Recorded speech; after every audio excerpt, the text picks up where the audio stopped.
பிரியமானவர்களே, ஆண்டவராகிய இயேசு கிறிஸ்துவின் நாமத்திற்கு மகிமை உண்டாகட்டும். கர்த்தருடைய கிருபையினால் 21 நாள் ஜெபத்தின் 10 நாட்கள் நம் ஆண்டுடைய வார்த்தைகளை கேட்டிருக்கிறோம். காலையிலே ஆலயத்திலும் காலை மாலை ஆலயத்திலும் நீங்கள் இந்த நேரலையில் பார்ப்பதற்கு ஒரு செய்தியை, ஆலயத்தின் ஆசீர்வாதம் உங்களுக்கும் வர வேண்டும் என்ற எண்ணத்தில்தான் வெறும் அவருடைய வார்த்தையை, சுத்த சுவிசேஷத்தை நாம் அறிவிக்க விரும்புகிறோம். இந்த 11வது நாளின் இன்றைக்கு கூட ஒரு செய்தியை உங்களுக்கு சொல்லுகிறேன். தெய்வீகத்திற்கும் மனுஷீகத்திற்கும் எப்பவுமே பிரச்சனை இருக்கும், போராட்டங்கள் வந்து கொண்டுதான் இருக்கும். இதைதான் அப்போஸ்தலர் 5ஆம் அதிகாரத்தில் ஒரு 12 வசனம் முதல் 18 வரைக்கும் இந்த தொடரில் உங்களுக்கு சொல்ல விரும்புகிறேன். 12 முதல் 18 வரைக்கும். இப்ப இதற்கு முன்பு நான் உங்களுக்கு ஆண்டுடைய வார்த்தையை சொன்னோம் 5ஆம் அதிகாரத்தில். அதுல ஒரு குடும்பத்தின் நிலைமை என்ன, ஒரு குடும்பம் எப்படிப்பட்டது என்பதை நான் சுட்டி காட்டுறேன். அதன் பிறகு அங்க நடந்த சம்பவம் பார்த்த உடனே எல்லாருக்கும் பயம் வந்தது. யாருக்குதான் பயம் இல்லாம இருக்கும்? ஒரு கணவன் விழுந்து செத்து போயிடுறாரு, ஒரு மனைவி விழுந்து செத்து போயிடுறாங்க. ஊழியக்காரன் ஒரு வார்த்தை சொல்லிக்கிட்டு இருக்கும் போதே, இது வரைக்கும் அப்படியெல்லாம் கேள்விப்பட்டதில்லை. பயங்கரமான அனுபவம். இது முடிந்த பிறகு போராட்டம் இருந்தான். எதிரி சும்மா விட மாட்டான், பிசாசு சும்மா விட மாட்டான். ஒன்று போனால் இன்னொன்றை கிளறி விட்டு கொண்டே இருப்பான். அப்போ 5ஆம் அதிகாரம் 12ஆம் வசனம் பாருங்க. இந்த காரியத்துக்கு பிறகு தெய்வீகம் வெளிப்படுகிறது. ஆண்டவர் பயங்கரமா இன்னும் கிரியை செய்ய ஆரம்பிக்கிறார். இந்த அப்போஸ்தலர் தான் அந்த 2 பேருக்கு முன்னாடி, ஏன் பரிசுத்த ஆவியானவர்கிட்ட பொய் சொன்னீங்க 2 பேரும் அப்படி சொல்லிட்டு சொன்ன போது நடந்த விஷயம். இப்ப அந்த அப்போஸ்தலர்கள் கைகளில் அநேக அடையாளங்களும் அற்புதங்களும் செய்யப்பட்டது.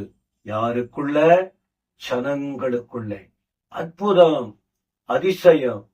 அன்றைக்கு மட்டுமல்ல என் ஜனங்களே, இன்னைக்கும் நீங்க ஆண்டவரை விசுவாசித்தீங்கன்னா, இன்றைக்கும் நீங்கள் தெய்வீக பயத்தோடு வாழ்ந்தால் உங்கள் வாழ்க்கையிலும் அற்புதம், அதிசயம் நடக்கும்.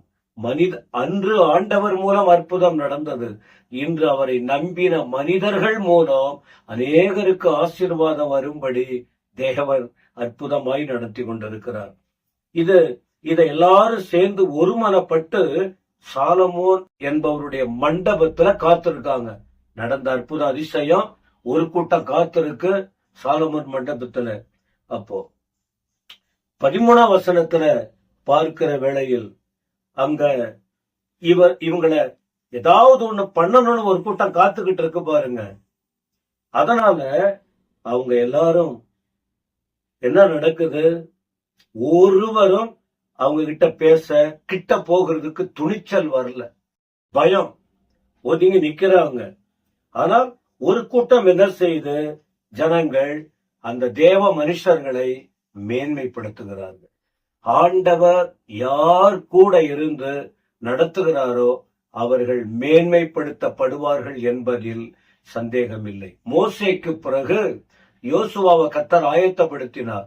ஆனா யோசுவா கிட்ட கூட ஆண்டவர், யோசுவா நீ நான் சொல்ற வார்த்தையின்படி நடக்க வேண்டும் என்றெல்லாம் சொன்னபோது யோசுவா தேவ வார்த்தையின்படி நடந்ததினால் யோசுவாவின் புத்தகத்தில் நீங்கள் பார்க்க முடியும், எல்லா கண்களுக்கு முன்பாக ஆண்டவராகிய தேவன் யோசுவாவை ஜனங்கள் கண்களுக்கு முன்பாக மேன்மைப்படுத்தினார். எவரை மேன்மைப்படுத்தவும் எவரை தாழ்த்தவும் இந்த தேவனால் கூடும், அவரால முடியும். அடுத்த இன்னொரு விசேஷமான சிறப்பான ஒரு காரியம் நடக்குது பாருங்க. 14ஆம் வசனத்துல திரளான புருஷரும் ஸ்திரீகளும் விசுவாசம் உள்ளவர்களாகி கர்த்தரிடம் சேர்க்கப்பட்டாங்க. எவ்வளவு கூட்டம், ஏராளமானவர்கள். 2ஆம் அதிகாரத்துல பாத்தீங்கன்னா 3000 பேர் வசனத்தை கேட்டவர்கள் சேர்க்கப்பட்டார்கள். 4வது அதிகாரத்தில் பார்த்தால் 5000 பேர் ஆண்டுடைய வார்த்தையை கேட்டவர்கள் சேர்க்கப்பட்டார்கள். இங்கே கர்த்தர் கிரியை செய்ய ஆரம்பித்தார். பரிசுத்த ஆவியானவர் கிரியை செய்ய ஆரம்பிக்கிறார். இருதயங்களுக்குள்ளே ஆண்டவர் இடைபடுகிறார்.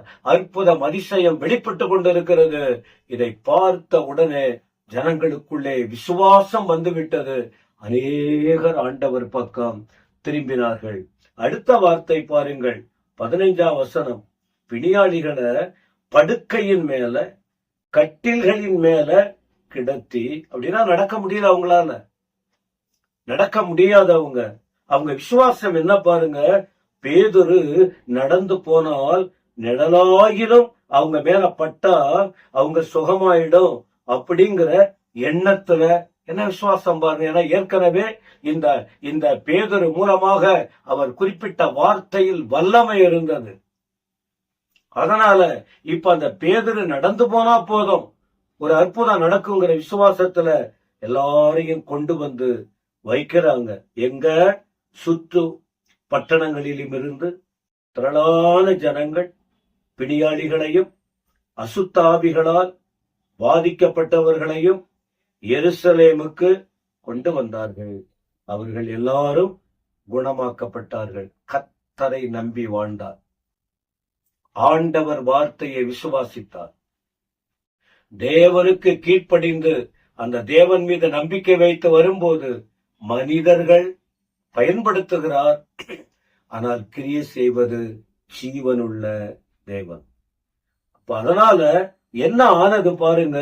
இப்ப சாலமன் மண்டபத்துல கூடி வந்து திரள் கூட்டம் பார்த்துக்கிட்டு இருந்தாங்களே, அதுல ஒரு கூட்டம் எழும்பி 17ஆம் வசனம். அப்பொழுது பிரதான ஆசாரியனும் அவனுடனே கூட இருந்த சதுசேய சமயத்தார் அனைவரும் எழும்பி பொறாமையினால் நிறைந்து. பொறாமப்படுறதுக்கு என்ன சான்ஸ் இருக்கு? ஏன் பொறாமப்படணும்? ஜனங்கள் விடுவிக்கப்பட்டிருக்காங்க, ஜனங்க சுகமாக்கப்பட்டிருக்காங்க, ஜனங்க ஆசீர்வதிக்கப்பட்டிருக்காங்க. பலியாலும் வேதனையாலும் துடித்த ஜனங்களுக்கு பரலோகத்தின் தேவன் அற்புதங்களை செய்திருக்கிறார் தம்முடைய தாசர்கள் மூலம். ஆனா இப்ப வருத்தப்பட வேண்டிய விஷயம் என்ன? பொறாமை கொண்டு அப்போஸ்தலர்களை பிடித்து ஒரு சிறைச்சாலையிலே கொண்டு போய் வச்சுட்டாங்க. முடியுமா? மனுஷன் கதவை அடைக்கலாம், ஆண்டவர் அப்படியே விடுவாரா?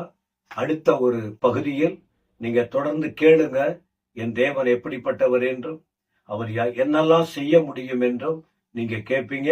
இந்த வசனங்களை கேட்டவங்க விசுவாசியுங்கள். ஆண்டவர் அற்புதங்களை செய்வார். உங்கள் வாழ்க்கையில் முடக்கப்பட்ட நிலையில் உங்க ஜீவியா இருக்கா?